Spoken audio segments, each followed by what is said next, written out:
Good morning. Welcome to online platform of An Academy. I am your educator, Mr. Supriyo Sarkar. এর আগের কিছু ক্লাসে আমরা বেশ কিছু নাউনের প্রবলেমস নিয়ে আলোচনা করেছিলাম। তো আজকে ভাবলাম একটু ভয়েস চেঞ্জ নিয়ে আলোচনা করলে কেমন হয়। তো আজকের এই ক্লাসটায় আমরা ভয়েস চেঞ্জের কিছু স্পেশাল কেসেস নিয়ে আলোচনা করব। ক্লাসটা যদি তোমাদের ভালো লাগে তাহলে আমার রেফারেল কোড হলো সুপ্রিয় সরকার 43। দেখো স্লাইডের ঠিক নিচেই রয়েছে। আন একাডেমির যে প্লাস কোর্সগুলো বা প্লাস ক্লাসগুলো রয়েছে সেখানে আমাকে সাবস্ক্রাইব করতে পারো এই রেফারেল কোডের মাধ্যমে।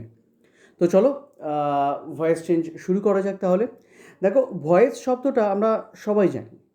ভয়েস শব্দটাকে যদি শুধু একটা পার্টিকুলার ওয়ার্ড হিসেবে নাও তাহলে বুঝতে পারবে এটার দুরকম মিনিং আসছে।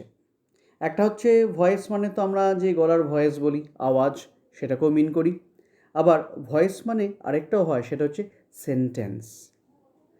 Now what happens while making voice change is that আমাদের এখানে কাজটা হয় যে কোনো অ্যাক্টিভ ভয়েসকে প্যাসিভ ভয়েসে নেওয়া বা প্যাসিভ ভয়েসকে অ্যাক্টিভে নেওয়া।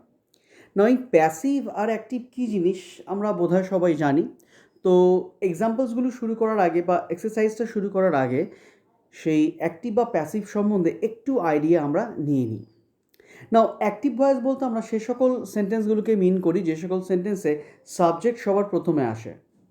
And it is quite clear that whenever subject comes first we give emphasis upon the subject and then that particular sentence is called active voice. Now what happens in passive voice, here we bring the object first and for that reason the emphasis is shifted upon the object. That's why it is called passive voice. তো এক্সামে আমাদের active থেকে প্যাসিভও করতে হতে পারে অথবা passive থেকে অ্যাক্টিভও করতে হতে পারে। তো যাই হোক না কেন, তো এগুলোর উপর বেস করে বেশ কিছু রুলস রয়েছে। সেই রুলসগুলো আমরা জানি নিশ্চয়ই। এবার সেই রুলসগুলোর উপর বেস করে কিছু স্পেশাল কেসেস আমরা দেখব এক এক করে। ঠিক আছে, কোয়েশ্চেন নাম্বার 1 বলা হয়েছে milk is used for making butter. তো এই সেন্টেন্সটা দেখেই বোঝা যাচ্ছে যে এই সেন্টেন্সটা কিসে রয়েছে, প্যাসিভে রয়েছে। কি করে বুঝবো? দেখো এখানে ইজ ইউজ করা হয়েছে। মিল্ক ইজ ইউজড, কী তৈরি হয়? মিল্ক তৈরি হয়। তার মানে অবজেক্ট হচ্ছে মিল্ক, মিল্ককে আগে আনা হয়েছে, তারপর ইজ ইউজড। সেই অর্থে এই সেন্টেন্সে মিল্ক হচ্ছে অবজেক্ট যেটা আগে বসেছে, সেই জন্য এটা হচ্ছে আমার প্যাসিভ ভয়েস। না, আমাকে যদি এটার ভয়েস চেঞ্জ করতে দেয় তাহলে আমি কি করব? আমি এই প্যাসিভটাকে অ্যাক্টিভে নেব। না, অ্যাক্টিভে নেওয়ার সময় দুটো জিনিস আমার মাথায় রাখতে হবে, যেটা আগেও আমি বলেছি, যে সাবজেক্ট অবজেক্টের জায়গায় চলে আসে আর অবজেক্ট সাবজেক্টের জায়গায় যায়। এখানে মিল্ক হচ্ছে আমার অবজেক্ট, কিন্তু সেটা সাবজেক্টের জায়গায় বসে আছে। তো এই ক্ষেত্রে বা প্রথমে আমাকে সাবজেক্ট আনতে হবে। না, ভালো করে লক্ষ্য করো এই সেন্টেন্সের সাবজেক্ট কোনটা। যখন আমি বলছি milk is use for making butter, বলছি বাটার তৈরি করতে মিল্ক ব্যবহার করা হয়। হ্যাঁ, ব্যবহার করা হয় এই পর্যন্ত শুনলাম বা জানলাম, কিন্তু কে ব্যবহার করে সেটা কিন্তু বলা হয়নি। নাও যে ব্যবহার করে সে হচ্ছে সেন্টেন্সের সাবজেক্ট, কিন্তু সেন্টেন্সে দেয়া নেই। তাহলে আমি কি করব? তো এরকম সিচুয়েশান অনেক আমরা ফেস করবো এক্সামে, যখন প্যাসিভ থেকে অ্যাক্টিভ করতে দেওয়া হয়েছে কিন্তু তার কোনো সাবজেক্ট বলে দেয়া নেই। এই সকল ক্ষেত্রে আমরা সাবজেক্টটাকে বাইরে থেকে নিয়ে আসব। নাও বাইরে থেকে শুধু নিয়ে আসলেই হলো না, বাইরে থেকে আনার সময় খেয়াল রাখতে হবে it should be relevant to the sentence and to the sense of the sentence. তো সেই অর্থে তাহলে এটার অবজেক্ট বা সাবজেক্টটা কী হতে পারে? চলো আনসারটা দেখে নিয়ে তারপর আমি এক্সপ্লেন করছি। নাও ভালো করে লক্ষ্য করো আনসারটা কি বলা হচ্ছে, we use milk for making butter. Now আমাদের যে সেন্টেন্সটা ছিল সেখানে বা কোয়েশ্চেনটা ছিল সেখানে কিন্তু উই শব্দটা কোথাও ইউজ করিনি আমি, কিন্তু এখানে উই শব্দটাকে আমাকে আনতে হচ্ছে। তার কারণটা কি? তার কারণটা হচ্ছে এই সেন্টেন্সে আমি আগেও বলেছি সাবজেক্টটা দেয়া নেই। তো সাবজেক্টটাকে যদি আনতে হয় তাহলে কী করবো আমি? দেখো বলা হয়েছে বাটার তৈরি করতে মিল্ক ব্যবহার করা হয়, কে ব্যবহার করে সেটা বলা হয়নি। তাহলে কে ব্যবহার করতে পারে? Think logically. নর্মালি আমরাই তো পারি বাটার মিল্ক থেকে বাটার তৈরি করতে। এখন না হয় আমরা বাইরে থেকে কিনে আনছি, কিন্তু বাড়ি তো চাইলেই পারি। কিছু বছর আগে তাই করা হতো। তো সেই অর্থে উইকে আমরা সাবজেক্ট হিসেবে চুজ করব এবং একে সাবজেক্ট জয় পুট করব। এবার আমার অ্যাক্টিভ ইজিলি হয়ে যাচ্ছে, we use milk for making butter. So এইভাবে আমরা সাবজেক্টটাকে বাইরে এনে অ্যাক্টিভ করতে পারি। ক্লিয়ার হয়েছে ব্যাপারটা? নেক্সট যে এক্সাম্পলটা রয়েছে, নেক্সট এক্সাম্পলটাও অনেকটা একই রকম। আমি সেই জন্যই একই ধাঁচের যে এক্সাম্পলসগুলো রয়েছে সেগুলোকে একটার পর একটা পুট করেছি। দেখো, এই সেন্টেন্সটা তো বলা হয়েছে, in winter a good deal of coal is burn. শীতকালে অনেক পরিমাণ কয়লা জ্বালানো হয়। নাও কে জ্বালায় কিছু বলা নেই। তো এই সেন্টেন্সটাও প্যাসিভেই রয়েছে, তা এটাকে আমাকে অ্যাক্টিভে করতে হবে। তো অ্যাক্টিভে করতে হলে কী করতে হবে? আমাকে এইখানে সাবজেক্টটাকে আবার নিয়ে আসতে হবে। সো এখানেও আমরা আরেকবার লজিক্যালি ভাবার চেষ্টা করব যে শীতকালে অনেক পরিমাণে কয়লা কে জ্বালায়। কে জ্বালায় মানে আমরাই জ্বালাই, তাই না? তো সেই অর্থে এইখানেও আমরা উইকেই কিন্তু সাবজেক্ট হিসেবে নিয়ে আসব। সেই অর্থে আমার এটারও অ্যাক্টিভ হবে, in winter we burn a good deal of coal. ঠিক আছে? তো এখানেও আমরা উইকে সাবজেক্ট হিসেবে নিয়ে এলাম, কেননা শীতকালে কয়লা কারা জ্বালায়? আমরাই জ্বালাই। তো in general we becomes your subject, that's why we burn a good deal of coal. না, এবার এখানে আরেকটা জিনিস রয়েছে, ভালো করে লক্ষ্য করো। এখানে ইন উইন্টার বলে যে টাইমটা ইউজ করা হয়েছে, অ্যাডভার্ব অফ টাইম, এই ইন উইন্টারটাকে তোমরা চাইলে শেষেও পুট করতে পারো, কোনো অসুবিধে নেই। ঠিক আছে? তো এটা শেষেও বসতে পারে অথবা সেন্টেন্সের শুরুতেও আসতে পারে। তুমি এরকমও বলতে পারো, we burn a good deal of coal in winter, এটাও কারেক্ট। আবার যেটা এখানে লেখা রয়েছে সেটাও কারেক্ট। তো এই দুটো সেন্টেন্স বুঝতে পারলে নিশ্চয়ই। এই দুটো সেন্টেন্সেই আমরা একই রকম প্যাটার্ন ফলো করেছি। দুটোতেই সাবজেক্টের দরকার ছিল অ্যাক্টিভ করার জন্য, কিন্তু সাবজেক্ট নেই, তাই আমাকে বাইরে থেকে সাবজেক্ট নিয়ে আসতে হলো। এবার আমরা আসবো কোয়েশ্চেন নাম্বার 3-তে। ভালো করে দেখো কোয়েশ্চেন নাম্বার 3টা কী বলেছে। বলা হয়েছে, yesterday he was punished severely. গতকাল তাকে খুব শাস্তি দেওয়া হয়েছিল। Again confusion. নাও গতকাল তাকে শাস্তি দেওয়া হয়েছিল, ইটস ওকে। তাকে মানে হি হচ্ছে সেন্টেন্সের অবজেক্ট, কিন্তু এখানে সাবজেক্টটাকে কে পানিশমেন্ট দিয়েছিল বা কে পানিশ করেছিল না, সেটা বলা নেই। তাহলে এখানে আমি সাবজেক্ট হিসেবে কী নিয়ে আসবো? সাবজেক্ট ছাড়া তো এটা অ্যাক্টিভ হবেই না। এই ক্ষেত্রে বিভিন্ন জনে বিভিন্ন রকমভাবে করে থাকে। স্টুডেন্টদের আনসার দেখে আমার যেটা এক্সপিরিয়েন্স, সেটা হচ্ছে অনেকে এইভাবে করে, yesterday the teacher was punished him severely. Parents yesterday the teacher punished him severely, অথবা পেরেন্টস পানিশড হিম সিভিয়ারলি। এইভাবে অনেকে করে থাকে, কিন্তু না, সেটা আমরা একদমই করবো না, কারণ এখানে পার্টিকুলারলি বলা নেই কে পানিশমেন্ট দিয়েছিল। নাও পানিশমেন্ট যে কেউ যাকে খুশি দিতে পারে না। রাস্তা দিয়ে কেউ হেঁটে চলেছে, তাকে কেউ এসে কি পানিশমেন্ট দিতে পারে? একদম না। নাও পানিশমেন্ট যেখানে যার কর্তৃত্ব সেই পানিশমেন্ট দিতে পারে। If you do something wrong in your classroom, then obviously your class teacher will be punishing you. If it is at home, then your parents. If it is outside, then administration will punish you. But এখানে তেমন কোনো particular কিছুর কথা বলা নেই। তো সেক্ষেত্রে আমরা কী করব? সেক্ষেত্রে আমরা এখানেও বাইরে থেকে সাবজেক্টটা নিয়ে আসবো। তো সাবজেক্টটাকে বলতেই পারি কর্তৃপক্ষ, বা যার যেখানে কর্তৃত্ব আছে সেই দিতে পারে punishment. That's why my answer should be, yesterday the authority punished him severely. ঠিক আছে? গতকাল অথরিটি তাকে খুব সাজা দিয়েছিল। তো সেই অর্থে আমরা অথরিটিকে এখানের সাবজেক্ট হিসেবে নিয়ে এলাম। ক্লিয়ার হয়েছে ব্যাপারটা? তো এইভাবে আমরা এইখানেও আগের দুটো যেমন উই ইউজ করেছিলাম, এখানে আমরা দি অথরিটি নিয়ে এলাম, কর্তৃপক্ষ। কেননা পার্টিকুলারলি কে সাজা দিয়েছে সেটা কিন্তু বলা নেই এখানে, সেই জন্য আমরা সাবজেক্ট হিসেবে কাকে নিয়ে আসছি? সাবজেক্ট হিসেবে আমরা নিয়ে আসছি এখানে দি অথরিটি। ক্লিয়ার হয়েছে সবার?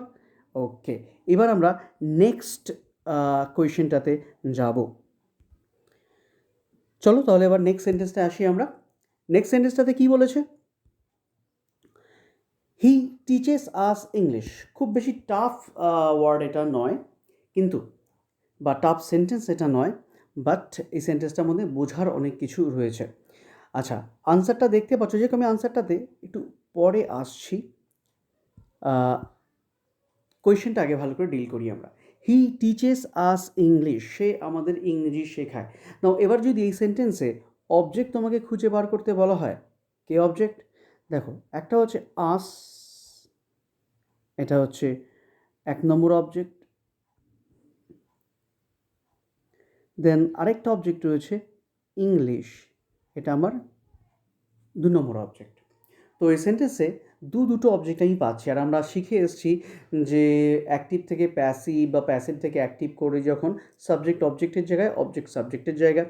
তো এইখানে এই সেন্টেন্সে দুটোই তো আমার অবজেক্ট, তো কাকে আমি আগে নিয়ে আসবো? কেননা সেন্টেন্সটা দেখতেই পাচ্ছ, সাবজেক্ট আগে বসে আছে, মানে এটা হচ্ছে সাবজেক্ট যেহেতু আগে বসে আছে, এটা হচ্ছে আমার active voice, so I need to make it passive. তো প্যাসিভ করতে হলে অবজেক্টকে আগে আনবো। নাও দ্য কোয়েশ্চেন অ্যারাইজেস, কাকে আগে আনবো? আসও অবজেক্ট, ইংলিশও অবজেক্ট, ইংলিশকে আনবো না আসকে আনবো?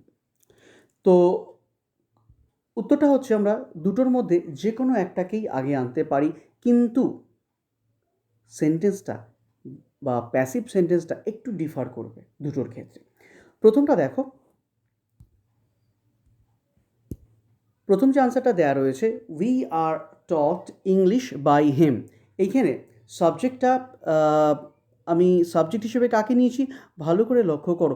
এখানে উইকে সাবজেক্ট হিসেবে আমি নিলাম, তার মানে আস এই অবজেক্টটাকে ধরে আমি কাজ করেছি, আস থেকে উই এসছে। তাহলে এখানে ইংলিশটাকে আমি কোনো কিছু করিনি, যেখানে ইংলিশটা ছিল সেইভাবেই ইংলিশ পড়ে রয়েছে। তো এরকম সেন্টেন্সগুলো যেখানে আমরা দুটো করে অবজেক্ট পাবো, তার মধ্যে যে কোনো অবজেক্টকে আমরা আগে আনতে পারি। নাও সবসময় স্টুডেন্টদের সাজেস্ট করে থাকি আমি যে এরকম সিচুয়েশনে পড়লে চেষ্টা করবে যে কোনটা আমার লিভিং অবজেক্ট, সেই লিভিং অবজেক্টটাকে আমি আগে নিয়ে আসবো। এখানে লিভিং অবজেক্ট হচ্ছে আস, তো আস থেকে উই হচ্ছে, তাহলে এটা করাটা সবথেকে বেশি লজিক্যাল হবে। কিন্তু তা বলে কি নন লিভিং ইংলিশকে আগে এনে করা যায় না? নিশ্চয়ই করা যায়। সেক্ষেত্রে আমার কনস্ট্রাকশনটা একটু ডিফারেন্ট হবে। কনস্ট্রাকশনটা কী হবে? যে English is taught to us by him, এখানে ভালো করে লক্ষ্য করবে, এখানে এই টু আস বলে এই ফ্রেজটা আমায় আনতে হয়েছে। টু আস প্রিপোজিশন, তারপর আস।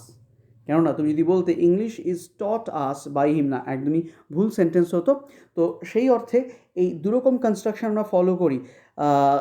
যদি ইংরেজি লেখার ক্ষেত্রে দেখা যায় যে এরকম সিচুয়েশানে কোনটা ইউজ করবো, সেক্ষেত্রে আমি সবসময় সাজেস্ট করব যেটা লিভিং বিং দিয়ে রয়েছে সেটাকে ইউজ করো। কিন্তু এক্সামে তো অপশানের উপর বেস করে, সেক্ষেত্রে আমি যদি দেখি অপশানে এটা দেয়া নেই, তার পরিবর্তে সেকেন্ডটা দেয়া রয়েছে, English is taught to us by him, this one is also correct, এটাকেও আমরা নিতে পারি। তো সেই হিসাবে এই যে সেন্টেন্সটা পেলাম, হি টিচেস আস ইংলিশ, এই সেন্টেন্সটাকে এই দু রকমভাবে আমরা প্যাসিভে নিতে পারি। ক্লিয়ার হয়েছে এটা? চলো এবার আমরা নেক্সট সেন্টেন্সটাতে আসবো। নেক্সট সেন্টেন্সটায় বলা হয়েছে দ্য ড্রামা ইজ বিইং এনঅ্যাক্টেড, নাটকটি অভিনয় করা হচ্ছে। নাও কে অভিনয় করছে কিছু বলা নেই, তো সেক্ষেত্রে আমরা এখানে ওই প্রথম যে সেন্টেন্স 2-3টে পেয়েছিলাম তার মধ্যে আমাদের ডিল করতে হবে। নাও কে নাটক করছে সেটাকে বাইরে থেকে নিয়ে আসতে হবে, যে নাটক করছে সেই সাবজেক্ট। আমি আগেই বলেছি প্যাসিভ থেকে অবজেক্ট অ্যাক্টিভ করার সময় যদি সাবজেক্ট না থাকে তাহলে সাবজেক্ট নিয়ে আসতেই হবে। তো সেক্ষেত্রে আমার আনসারটা কী হতে পারে একবার দেখো। ইয়েস, আনসারটা হচ্ছে the actors are enacting the drama. খুবই লজিক্যাল। এখানে প্রশ্ন হচ্ছে, অনেকে করে থাকে যে they are enacting the drama, we are enacting the drama, but একদমই নয়। সেই ড্রামা তুমি করো কি আমি করি, যেই করুক না কেন সেই অ্যাক্টার। তো ইন জেনারেল আমরা অ্যাক্টারকে সাবজেক্ট হিসেবে নিতে পারি, সেজন্য আমি বলতেই পারি দি actors are enacting the drama, সেই অর্থে অ্যাক্টার্সকে আমি সাবজেক্ট হিসেবে পুট করলাম আমরা। ক্লিয়ার হয়েছে? তো এইরকম জাতীয় সেন্টেন্সগুলো করার ক্ষেত্রে একটু কশাস হতে হবে যে আমি যে সাবজেক্টটাকে আনছি সাবজেক্টটা লজিক্যাল হচ্ছে কি না। কারণ তুমি বলতেই পারো যে they are enacting the drama, তারা নাটকটি করছে, ঠিক আছে তারা করতেই পারে, কিন্তু যেহেতু দে শব্দটা দেয়া নেই বা দেম শব্দটা দেয়া নেই, তাহলে দে না আনাই ভালো। যেহেতু কিছুই দেয়া নেই সেজন্য আমরা ইন জেনারেল একটা সাবজেক্ট নিয়ে নিলাম, দি অ্যাক্টার্স। ক্লিয়ার আই থিঙ্ক এটা। এবার নেক্সট সেন্টেন্সটাতে আমরা আসবো। নেক্সট সেন্টেন্সটা বলেছে the tree has been uprooted. খুবই একটা কনফিউজিং সেন্টেন্স। বলছে গাছটা উপড়ে ফেলা হলো। নাও কেসটা হচ্ছে গাছটা কে উপড়ে ফেলতে পারে, কার গায়ে এত জোর আছে যে একটা গাছকে উপড়ে ফেলবে। ঠিক আছে, যদি এখানে তুমি কোনো হিউম্যান বিইংয়ের নাম নাও, বলতেই পারো someone has uprooted the tree, তার মানে দাঁড়াচ্ছে কেউ একজন গাছটাকে উপড়ে ফেলেছে। কিন্তু সেটা একটু ইললজিক্যাল নয় যে কোনো ব্যক্তির কাছে কি এত জোর থাকতে পারে যে একটা গাছকে উপড়ে ফেলে দেবে? তো সেক্ষেত্রে সেটা আমরা করবো না। যদিও কনস্ট্রাকশনটা আমার একদম ঠিকঠাক হচ্ছে, কিন্তু সেটা যদি আমি করি সেন্টেন্সটা ভুল হবে, লজিক্যাল হবে। সেজন্য সবথেকে লজিক্যাল আনসার এটা হতে পারে এর জন্য যে storm has uprooted the tree. Obviously ঝড়ের এই ক্ষমতাটা আছে যে কোনো গাছকে উপড়ে ফেলা। আমরা প্রায় দেখেছি বা শুনেছি যে যখন খুব ঝড় হয় সেক্ষেত্রে ঝড়ে অনেক গাছ উপড়ে পড়ে যায়। তো সেটা কাজটা কোনো হিউম্যান বিং করে না, কিন্তু স্টর্ম বা ঝড়ের দ্বারাই হয়ে থাকে। তো এই জাতীয় ক্ষেত্রে আমাকে স্টর্ম নামক ওয়ার্ডটাকে সাবজেক্ট হিসেবে রিপ্রেজেন্ট করতে হবে। আই থিঙ্ক এটা ক্লিয়ার হয়েছে। ওকে, নাও এই যে এক্সারসাইজগুলো আমি সিলেক্ট করেছি এখানে এই জাতীয় কনফিউজিংগুলো নিয়ে এসেছি আমি, কেননা নর্মালি ভয়েস চেঞ্জ একদম ইজি জিনিস, কিন্তু এই জাতীয় এক্সেপশনসগুলো থাকে বলে এক্সামে স্টুডেন্টরা একটু ডিমোটিভেটেড হয়ে পড়ে। তো সেক্ষেত্রে এই প্যাটার্নগুলো যদি তুমি ফলো করো, আর আমি বলতে পারি এখানে যে কটা কোয়েশ্চেন আমি দিয়েছি সেই কোয়েশ্চেনগুলো যদি ফলো করা হয় সঠিকভাবে, ভয়েস চেঞ্জের এই ফর্মসগুলো নিয়ে খুব একটা প্রবলেম থাকার কথা না। ক্লিয়ার? ওকে, নাও এই পর্যন্ত যদি ক্লিয়ার থাকে আমরা এবার নেক্সট কোয়েশ্চেনটাতে আসবো। কোয়েশ্চেন নাম্বার 7 কী বলা হয়েছে দেখো, উই মেড হিম ক্যাপ্টেন। খুব সিম্পল একটা সেন্টেন্স, আমরা তাকে ক্যাপ্টেন বানালাম। নাও আমরা যখন তাকে ক্যাপ্টেন বানালাম, তো এই ক্ষেত্রে বানালোটাকে সাবজেক্ট হচ্ছে উই, কাকে বানানো হলো? হিম।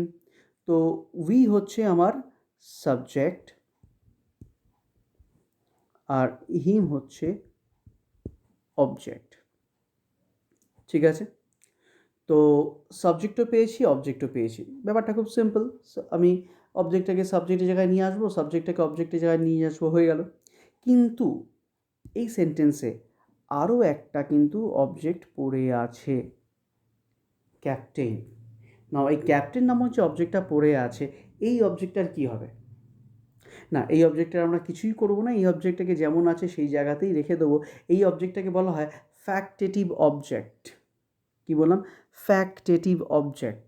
তো এই ফ্যাক্টেটিভ অবজেক্টটা যেমন আছে তেমনই পড়ে থাকবে। আমি শুধুমাত্র কোন অবজেক্টটাকে নিয়ে কাজ করব? জেনুইন যে অবজেক্টটা রয়েছে আমার, এই লিভিং অবজেক্ট যেটা রয়েছে, বা এটাকে আমরা ইনডাইরেক্ট অবজেক্টও বলে থাকি লিভিং অবজেক্টকে, তো সেই ইনডাইরেক্ট অবজেক্টটা চলে আসবে আগে। তাই আমার সেন্টেন্সটা কী দাঁড়াবে?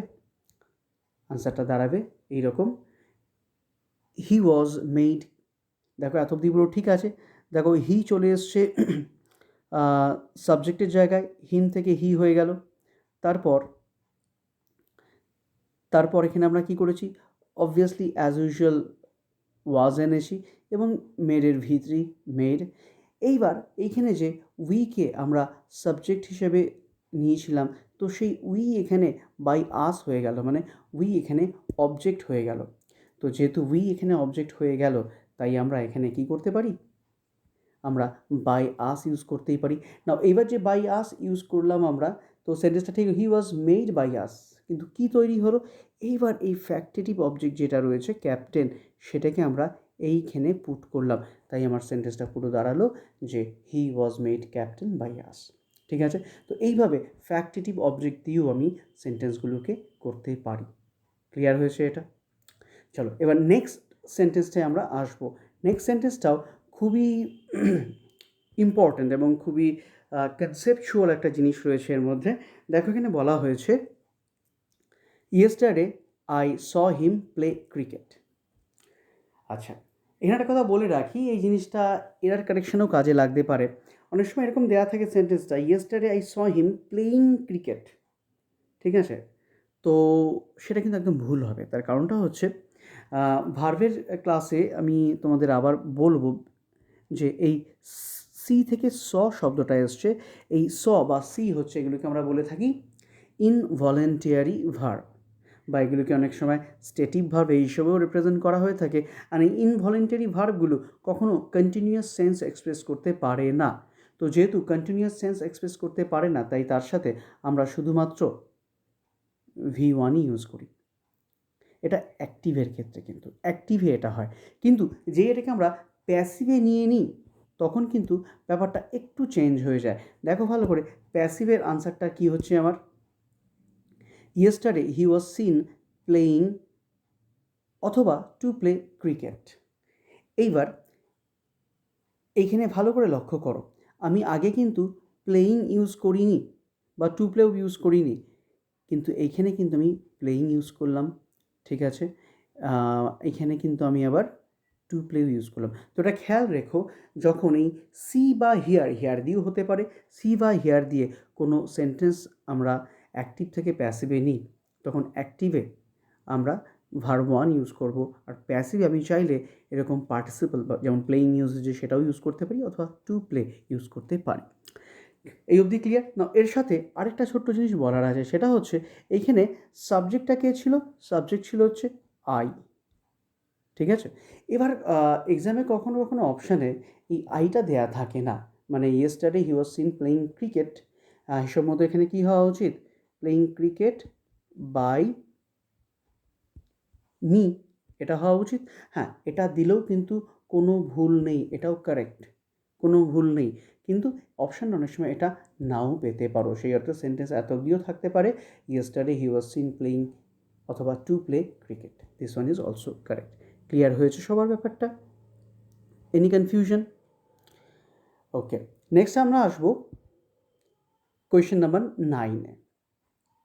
নাও ভালো করে দেখো, কোয়েশ্চেন নাম্বার 9-এ কী বলা হয়েছে, English is spoken all over the world, ঠিক আছে। তো সেই অর্থে আমরা এইখানেও কিন্তু কোনো সাবজেক্ট পাচ্ছি না, ভালো করে লক্ষ্য করো, কোনো সাবজেক্ট কিন্তু এখানে দেয়া নেই। বলা হচ্ছে সারা পৃথিবী জুড়ে ইংরেজি বলা হয়, কে বলে, কারা বলে, কিচ্ছু বলা নেই। তো ইট ইজ কোয়াইট লজিক্যাল যে সারা পৃথিবী ধরে ইংরেজি কারা বলে। কেউ কেউ আনসারটা এরকম করে থাকে, we speak English all over the world. কী বললাম? We speak English all over the world. But সেটা একটু ইললজিক্যাল হয়ে দাঁড়াবে, কেননা আমরা নিশ্চয়ই সারা পৃথিবীতে ঘুরে ঘুরে ইংরেজি বলি না। তার থেকে লজিক্যাল বোধহয় এইটা হবে, দেখো ভালো করে, people all over the world speak English, yes, this one is very very appropriate. এখানে আমি ওই একই রকম, যেহেতু সাবজেক্ট কোনো দেয়া ছিল না, আমি বাইরে থেকে সাবজেক্টটাকে নিয়ে এসেছি। কেন নিয়ে এসেছি? কেননা উইদাউট সাবজেক্ট আমরা অ্যাক্টিভ ভয়েস করতে পারি না, তাই এখানে পিপল নামক শব্দটাকে আমি এনেছি। তো উই দিয়ে যারা ভাবছে এটা কেন করা গেল না, আমি আরেকবার তাদের বলছি যে উই দিয়ে করলে একটু ইললজিক্যাল হয়ে যেত সেন্সটা, যে আমরাই বোধহয় সারা পৃথিবী ঘুরে ঘুরে ইংরেজি বলি, কিন্তু না, আমরা নয়, পৃথিবীর যেই প্রান্তে যেই লোকেরা আছে তারাই বলে। তো ইন দ্যাট সেন্স এটা হবে people all over the world speak English. Clear হয়েছে এই পর্যন্ত? ওয়েল, এবার আমরা নেক্সট কোয়েশ্চেনটাতে আসবো। কোয়েশ্চেন নাম্বার 10, খুব ইন্টারেস্টিং এবং খুব কনসেপচুয়াল একটা সেন্টেন্স, ভালো করে বুঝবে। নাও ভয়েস চেঞ্জের দুরকম জিনিস তোমরা লক্ষ্য করেছো, একটা হচ্ছে টেন্স ওয়াইজ ভয়েস তো হয়, এবং এছাড়াও আরও বিভিন্ন রকম ক্যাটেগরি রয়েছে। তো সেই অনুযায়ী একরকম ভয়েস চেঞ্জ হয় যেখানে এক আর কি সিম্পল সেন্টেন্সের ভয়েস চেঞ্জ বা কমপ্লেক্স বা কম্পাউন্ড সেন্টেন্সের ভয়েস চেঞ্জ, এগুলোর ক্ষেত্রে একটু ডিফারেন্ট মেথড ইউজ করতে হয় আমাদের। তো এখানে প্রথম যেটা রয়েছে, দেখো, they propose to hold a meeting, এই সেন্টেন্সটাকে যদি ভালো করে লক্ষ্য করো, এই সেন্টেন্সটা হচ্ছে একটা সিম্পল সেন্টেন্স, কেননা তোমরা সবাই জানো বোধহয় সিম্পল সেন্টেন্সে একটাই মাত্র ফাইনাইট ভার্ব থাকে। এখানে প্রপোজ হচ্ছে একটাই ফাইনাইট ভার্ব, টু হোল্ড হচ্ছে ইনফাইনাইট ভার্ব। তো যেহেতু একটাই ফাইনাইট ভার্ব, এটা হচ্ছে কি আমার, এটা হচ্ছে সিম্পল সেন্টেন্স। নাও সিম্পল সেন্টেন্সের প্যাসিভ যখন করতে হয়, একটা সিম্পল জিনিস মাথায় রাখতে হয়, সেটা হচ্ছে সিম্পল সেন্টেন্সে সবসময় সিঙ্গেল প্যাসিভ ইউজ হবে, you can not use double passive. Double passive মানে এই অনেকে কী করে, দেখো আমি আনসারটা দিয়ে তারপর আমি বোঝাচ্ছি। আনসারটা কী বলেছি আমি, it was propose to hold a meeting, একদম তাই। এখানে আমি প্রপোজ যে শব্দটা রয়েছে আমার ফাইনাইট ভার্ব, এই প্রপোজের প্যাসিভ আমি করলাম, তাই ওয়াজ প্রপোজড হলো। ঠিক আছে, কেউ কেউ আবার কী করে থাকে, এরকম বলে it was proposed a meeting to be held, তখন ওরা কী করে এই টু হোল্ডকেও প্যাসিভ করে দেয়। হ্যাঁ, টু হোল্ডকেও প্যাসিভ করা যায়। টু হোল্ড হচ্ছে টু প্লাস V1 হচ্ছে অ্যাক্টিভে থাকে, প্যাসিভে হয়ে যায় টু বি প্লাস V3, এটা হচ্ছে প্যাসিভে হয়। ঠিক আছে, তো ইনফাইনাইট ভার্বেরও প্যাসিভ করতে পারি আমরা, টু বি প্লাস V3 একদম করা যায়, কিন্তু এই সেন্টেন্সে সেটা আমরা করতে পারবো না। তার কারণটা হচ্ছে এই সেন্টেন্সে এটা হচ্ছে সিম্পল সেন্টেন্স, এবং আমি আগেও বলেছি সিম্পল সেন্টেন্সে ডাবল প্যাসিভ হয় না, তাই আমি যে কোনো একটার করব। এই প্রপোজেরও করা যেতে পারে, এটারও করা যেতে পারে, কিন্তু দুটো একসাথে নয়। সেজন্য দেখো আমি সবকটা আনসারই প্রবাবল আনসার এখানে আমি বলেছি। নেক্সট যে হচ্ছে দেখো এইভাবেও করতে পারি, a meeting was proposed to hold by them. হ্যাঁ, এটাও হতে পারে, আমি মিটিংকে আগে নিয়ে এলাম অবজেক্টটাকে সাবজেক্টের জায়গায়। এখানেও আমি কি করেছি, বেশি কিছু না, এখানেও আমি প্রপোজ নামক যে ফাইনাইট ভার্ব সেটারই প্যাসিভ করেছি। কিন্তু এই সেন্টেন্সটা এবার ফলো করো, they proposed a meeting to be held, this one is very very important. এখানে টু বি হেল্ড যেই আমি ইউজ করেছি।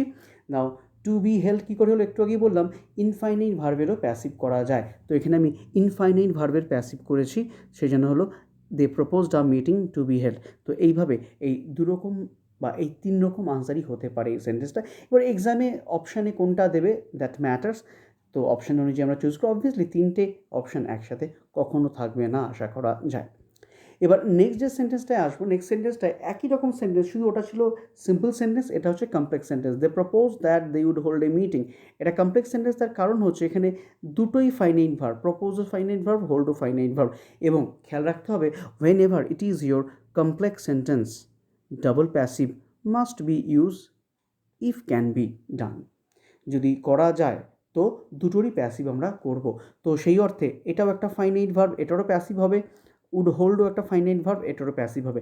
সেই জন্য আমার আনসারটা কী দাঁড়াবে, আমার আনসারটা দাঁড়াবে ইট ওয়াজ প্রপোজড। তো এখানে আমি প্রথমে কি করলাম, প্রপোজের প্যাসিভ করলাম, তাই হলো ইট ওয়াজ প্রপোজড। তারপর কি করলাম, উড হোল্ড, এটাও একটা আমার ফাইনাইট ভার্ব, তো এটারও প্যাসিভ আমি করলাম, a meeting would be held. তো এইভাবে আমরা এই দুটো পার্টেরই প্যাসিভ করলাম আমরা।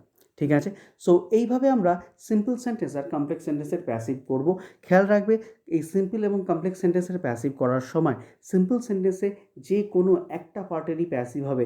যেই তিনটে এখানে আমি দেখিয়েছি দেখো, এই তিনটের মধ্যে আমি ঘুরিয়ে ফিরিয়ে সব কটাতেই করেছি, কিন্তু যে কোনো একটাতে। কিন্তু যদি এটা তোমার কমপ্লেক্স সেন্টেন্স হয়, complex sentence you know it very well, complex সেন্টেন্সে দুটোই আমার ফাইনাইট ভার্ব থাকে, তো সেই জন্য দুটো পার্টেরই আমি প্যাসিভ করব। ক্লিয়ার হয়েছে? ওকে, চলো, তো দিস মাচ ফর টুডে। এই যে প্যাসিভের এক্সেপশনসগুলো আলোচনা করলাম, এরকম এক্সেপশনস আরও কিছু রয়েছে, কামিং ক্লাসেসে আমি এরকম এক্সেপশনসগুলো নিয়ে আসবো। তো আমার এই ক্লাসটা যদি ভালো লেগে থাকে অবভিয়াসলি ফলো করো, এবং প্লাস যে কোর্সগুলো আছে, প্লাস ক্লাসের জন্য আমার রেফারেল কোড আমি আগেও বলেছি, স্লাইডের নিচে লেখা আছে দেখো, সুপ্রিয় সরকার 43, এই রেফারেল কোডের মাধ্যমে আমার ক্লাসে তোমরা জয়েন করতে পারো। নাও কামিং যে কোনো ক্লাসে অবভিয়াসলি তোমাদের মতামত পেয়ে সেরকম যদি মনে হয়, তো আমি এই অ্যাক্টিভ প্যাসিভের আরও বেশ কিছু রুলস রয়েছে, সেই রুলসগুলো তোমাদের সামনে তুলে ধরবো, সেই রুলসগুলোকে এক্সপ্লেন করব। খেয়াল রেখো অ্যাক্টিভ প্যাসিভ কিন্তু খুব ইম্পর্ট্যান্ট, শুধুমাত্র যে WBCSের জন্য তা নয়, WBCS ছাড়াও CGL বা CHSL কিন্তু খুবই ইম্পর্ট্যান্ট, কেননা প্রায় ভয়েস ন্যারেশন মিলিয়ে প্রায় 40 নম্বরের মতো থেকে থাকে, সেখান থেকে ম্যাক্সিমামটা এর থেকেই আমরা স্কোর করতে পারি। ঠিক আছে, তো যেটা বলছিলাম, তাহলে এগুলো আমরা ভালো করে ফলো করব, এবং নেক্সট যে কোনো একটা ক্লাসে আমি প্যাসিভ এর সাথে সাথে আমি ন্যারেশন নিয়েও আলোচনা শুরু করব। ন্যারেশনের অনেক রুলস রয়েছে, সেই রুলসগুলো বুঝিয়ে বাকি জিনিসগুলো আমরা ধীরে ধীরে করব। তো আবারও বলছি, ক্লাসটা যদি ঠিকঠাক লাগে তো তোমরা অবভিয়াসলি আমাকে সাবস্ক্রাইব করো। আর এই যে 11টা কোয়েশ্চেন্স আমি করলাম, এই 11টা কোয়েশ্চেন তোমরা নোট ডাউন করে রাখতেই পারো। যদি ফার্দার কোনো ক্লাসিফিকেশনের দরকার হয়, যখন অনলাইন ক্লাসেস শুরু হবে সেই ক্লাসে গিয়ে আমরা সেগুলো নিয়ে আলোচনা করতেই পারি। চলো তাহলে, থ্যাংক ইউ।